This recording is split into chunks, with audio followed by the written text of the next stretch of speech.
In this video, we are going to see about Prim's algorithm. Prim's algorithm is a famous greedy algorithm. It is used for finding the minimum spanning tree MST of a given graph. To apply Prim's algorithm, the given graph must be weighted, connected and undirected. So Prim's algorithm na enna minimum spanning tree of a graph கண்டுபிடிக்கிறதுக்காக நம்ம use பண்ற ஒரு algorithm. Procedure. Step 1. Randomly choose any vertex. We usually select and sort with a vertex that connects to the edge having least weight. So step 1 என்னன்னா அந்த கிராஃப்ல இருந்து நம்ம ரேண்டமாக ஒரு வேர்டெக்ஸை choose பண்ணிக்கணும். அந்த வேர்டெக்ஸ் எப்பயுமே லீஸ்ட் வெயிட் எட்ஜ் உள்ளதாக இருக்கணும். Step 2. Find all the vertex that connected to new vertices. Then find the least weight edge among them and include it in existing tree. If including that edge creates a cycle, then reject that edge. Step 2 என்னென்னா existing ட்ரீயோட least wait எட்ஜெல்லாம் include பண்ணிக்கிட்டே வரணும். அப்படி பண்ணும்போது நமக்கு cycle create ஆகிடுச்சுன்னா அந்த எட்ஜை நம்ம reject பண்ணிடணும். Step 3. Keep repeating step 2 until all vertices are included and minimum spanning tree MST is obtained. Step 3 என்னென்னா ஸ்டெப் 2வை திரும்ப ரிப்பீட் பண்ணிக்கிட்டே இருக்கணும். எது வரைக்கும்னா நமக்கு மினிமம் ஸ்பேனிங் ட்ரீ கிடைக்கிற வரைக்கும். For each u belongs to v of g. u என்னன்னா edges, v of g என்னன்னா vertices of the graph. Do key of u is equal to infinity. Key of u என்னன்னா lightest edge going from u to any vertex. n of u is equal to nil. n of u என்றது it stores the predecessor. Key of r is equal to 0. Key of r என்றது root vertex. q is equal to v of g. q வந்து minority q. While q is not empty, do u is equal to edge stack minimum of q. For each e belongs to adjacent of u. So நம்ம light weight edges எல்லாம் extract பண்ணிக்கிட்டே வரணும். For each v belongs to adjacent of u. ஒரு வேர்டெக்ஸ்க்கும் நம்ம அதோட adjacent எட்ஜஸை connect பண்ணி பார்த்துக்கிட்டே வரணும். பார்த்து அதில் எது கம்மியாக இருக்கோ அதெல்லாம் ஆட் பண்ணிக்கிட்டே வரணும் எம்எஸ்டியோட. Do if v belongs to q and wu, v less than key of v. wu, v என்றது weight or cost of each edge. Then n of v is equal to u and key of v is equal to wu, v. இது வந்து நம்ம ஒரு எக்ஸாம்பிளோட பார்த்தோன்னா இன்னும் நல்லா புரியும் இந்த algorithm.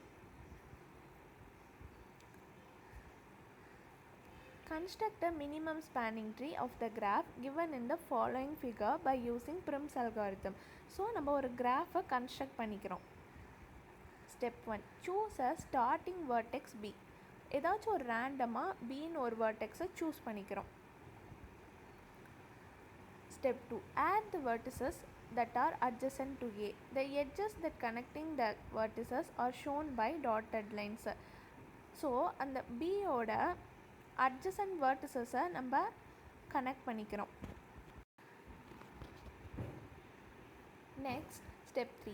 Choose the edge with the minimum weight among all, that is BD, and add it to MST. Add the adjacent vertices of D, that is C and E. So இதெல்லாம் கம்பேர் பண்ணி பார்த்து இதில் minimum wait என்னென்னா பிடி. So அதை வந்து நம்ம எம்எஸ்டியோட ஆட் பண்ணிக்கிறோம். Next add the adjacent vertices of டினா நம்ம டியோட அட்ஜசன்ட் வெர்டிசஸ் ஆன சி அண்ட் இயும் கனெக்ட் பண்ணிக்கிறோம். Step 4. Choose the edge with the minimum weight among all. In this case, the edges DE and CD are such edges. Add them to MST and explore the adjacent of C, that is E and A. So இப்போ இந்த கிராஃபை compare பண்ணி பார்த்தா இதில் minimum wait edge வந்து DE and CD. So இதை நம்ம எம்எஸ்டியோட add பண்ணிக்கிறோம். நெக்ஸ்ட் சியோட அட்ஜசன்ட் வெர்டிசஸ் ஆன இ அண்ட் ஏவை கனெக்ட் பண்ணிக்கிறோம். Step 5. Choose the edge with the minimum weight, that is CA. We can't choose CE as it would cause cycle in the graph. So நம்ம CA தான் minimum வெயிட்டாக இருக்குது. So அதை வந்து நம்ம எம்எஸ்டியோட ஆட் பண்ணிக்கிறோம்.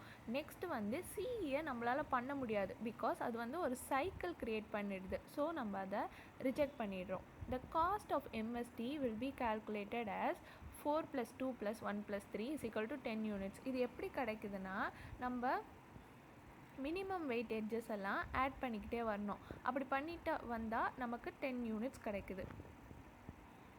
Time complexity. இனிஷியலாக இருக்கிற லூப்போட டைம் காம்ப்ளெக்சிட்டி என்னென்னா order of V. Next body of while லூப்புக்கு வந்து order of V log V. Next உள்ள லூப்புக்கு order of E log V. So இதை மொத்தத்தையும் நம்ம ஆட் பண்ணோன்னா order of V log V plus order of E log V is equal to order of E log வின்னு வரும். So the overall time complexity will be order of E log we.